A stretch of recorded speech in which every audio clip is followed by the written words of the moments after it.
2026ஆம் ஆண்டு தமிழ் புத்தாண்டு ராசி பலன் வரிசையில் ரிஷபம் லக்னம் ரிஷப ராசியில் பிறந்தவர்களுக்கு இந்த ஆண்டு பலன்கள் எவ்வாறு பொது பலன்களை பார்ப்போம்.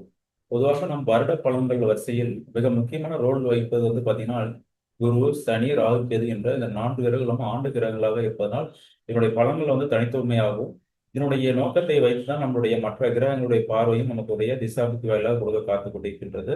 அவ்வாறு இருக்க ரிஷப ராசி நேயர்களுக்கு வரக்கூடிய வருடம் நீங்கள் எதெல்லாம் தனி மனித வாழ்க்கையில் எதெல்லாம் அடைய வேண்டும் என்று ஆசைப்பட்டீர்கள். நீங்கள் பொதுவாக ஒரு பயணங்கள், இன்ப சுற்றுலாக்கள், குழந்தைகளுடைய கல்வி செலவுகள், இல்ல குழந்தைகளுடைய எதிர்பார்ப்பு, போட்டித் தேர்வுகள் அல்லது இடம் மாற்றங்கள், நீங்கள் எதெல்லாம் நீங்க நினைச்சு உங்களுடைய சாதனைகள் இவையெல்லாம் செய்ய வேண்டும்.